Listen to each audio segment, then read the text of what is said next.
Assalamualaikum warahmatullahi wabarakatuh. Kami dari kelompok 4 akan menjelaskan tabel mengenai alur perkembangan dimensi mandiri. Adapun pada tabel ini memiliki suplemen-suplemen yang akan dilewati oleh beberapa fase pada anak. Suplemen yang pertama yaitu mengenali kualitas dan minat diri serta tantangan yang dihadapi. Di akhir fase PAUD, anak mulai mengenali kemampuan dan minat mereka, serta mulai menerima keberadaan dan keunikan yang ada pada diri mereka. Di akhir fase A, kelas 1 sampai dengan kelas 2, usia 6 sampai 8 tahun, anak mulai mengidentifikasi segala kemampuan serta menunjukkan ketertarikan mereka akan sesuatu. Di akhir fase B, kelas 3 sampai dengan kelas 4, usia 8 sampai 10 tahun, anak mulai menganalisa prestasi, kemampuan, dan ketertarikan mereka serta menelaah kejadian-kejadian yang dialami dalam kehidupan sehari-hari. Di akhir fase C, kelas 5 sampai dengan kelas 6, usia 10 sampai 12 tahun, anak mulai mencerna pengaruh kualitas diri mereka terhadap pelaksanaan dan hasil belajar mereka, dan mengidentifikasikan kemampuan mereka dengan mempertimbangkan lagi dampak-dampak apa saja yang akan dihadapi ketika mereka dewasa nanti.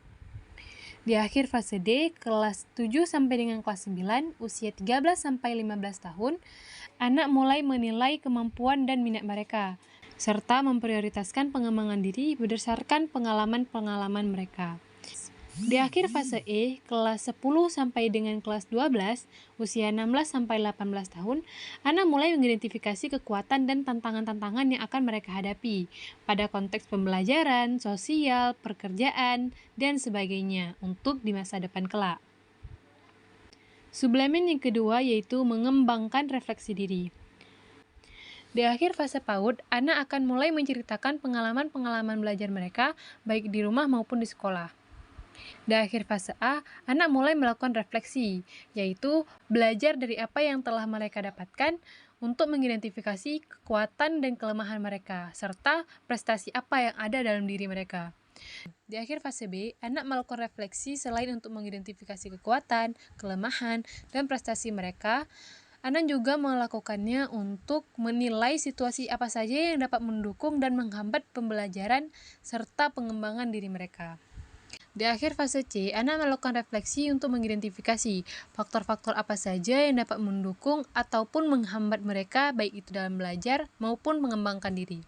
Serta mereka mengidentifikasi cara-cara untuk mengatasi kekurangan tersebut. Di akhir fase D, anak mulai mengatur kemajuan belajar yang telah dicapai, serta memprediksi tantangan-tantangan apa saja yang akan mereka dapatkan berdasarkan pengalaman-pengalaman untuk mempertimbangkan strategi-strategi belajar yang sesuai untuk mereka.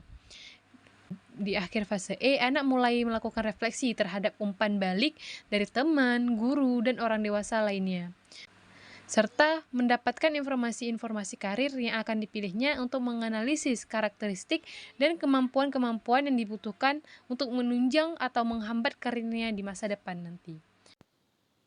Pada subelemen yang ketiga yaitu terdapat regulasi emosi, yang dimana pada akhir fase PAUD, anak mulai mengenali emosi yang dapat dirasakan, kemudian dapat mengetahui penyebab dari emosi tersebut, serta mulai belajar mengekspresikan emosi secara wajar.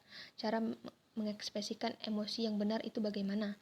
Kemudian di akhir fase A, pada kelas 1 sampai 2 yaitu usia 6 sampai 8 tahun, para pelajar Pancasila ini dapat membedakan emosi yang dirasakannya, kemudian juga dapat mengetahui penyebab dari emosi tersebut dan dapat mengekspresikan secara wajar.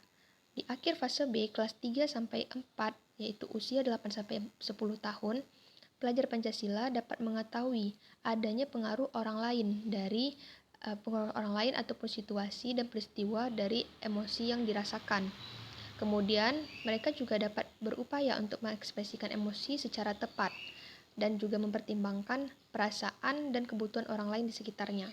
Kemudian di akhir fase C, yaitu kelas 5 sampai 6, pada usia 10 sampai 12 tahun, pelajar Pancasila dapat mengetahui dan memahami perbedaan emosi yang dirasakan dan juga memahami dampak terhadap proses belajar dan interaksinya dengan orang lain di saat sedang merasakan emosi tersebut. Mereka juga mencoba cara-cara yang sesuai untuk dapat mengelola emosi agar dapat menunjang aktivitas belajar dan interaksi dengan orang lain. Kemudian di akhir fase D, kelas 7-9, yaitu usia 13-15 tahun, para pelajar Pancasila dapat memahami dan mengetahui konsekuensi apa saja yang mereka dapatkan jika merasakan emosi tersebut. Mereka juga dapat menyusun langkah-langkah untuk mengelola emosinya dalam pelaksanaan belajar dan berinteraksi dengan orang lain.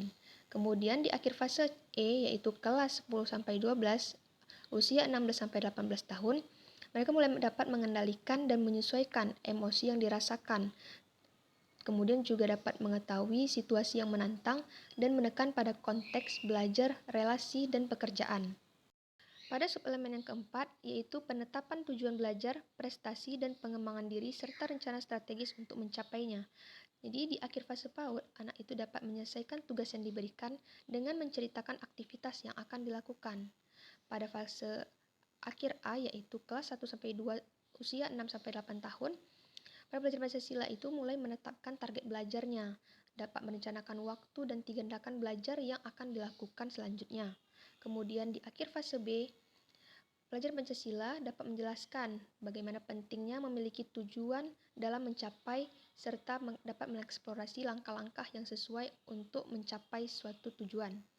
Kemudian di akhir fase C, dapat menilai faktor-faktor yang ada pada dirinya, yaitu maupun kekuatan atau kelemahan yang terdapat dalam dirinya. Kemudian juga dapat memahami upaya mencapai tujuan belajar, prestasi, dan pengembangan diri. Serta juga dapat mencoba berbagai strategi untuk mencapai hal tersebut. Di akhir fase D, yaitu dapat merancang strategi yang sesuai untuk mereka itu dapat mencapai tujuan belajar, prestasi, dan pengembangan diri yang juga dengan mempertimbangkan kekuatan dan kelemahan yang ada dalam dirinya. Kemudian di akhir fase E, yaitu mereka dapat mengevaluasi efektivitas strategi pembelajaran yang digunakan. Mereka dapat menetapkan tujuan belajar, prestasi, dan pengembangan diri yang lebih spesifik, yang lebih baik. Kemudian juga merancang strategi yang sesuai untuk menghadapi tantangan-tantangan yang akan dihadapi ke depannya dalam konteks pembelajaran, sosial, dan pekerjaan untuk masa depan yang akan mendatang. Subelemen yang kelima yaitu menunjukkan inisiatif dan bekerja secara mandiri. Di akhir fase PAUD, anak mulai mencoba mengerjakan berbagai tugas yang sederhana, tetapi tetap dalam pengawasan dan dukungan orang dewasa. Kemudian pada akhir fase A, mereka mulai berinisiatif untuk mengerjakan tugas-tugas secara rutin dan juga secara mandiri, tetap dalam pengawasan dan dukungan orang dewasa. Kemudian di akhir fase B, dapat mempertimbangkan dan mengidentifikasi sumber bantuan yang diperlukan. Kemudian mereka juga dapat menjalankan sesuatu itu dengan inisiatif juga untuk mendapatkan hasil belajar yang diinginkan. Yang di akhir fase C yaitu dapat memahami arti penting bekerja secara mandiri serta inisiatif untuk melakukannya. Lebih inisiatif untuk melakukan sesuatu dalam menunjang pembelajaran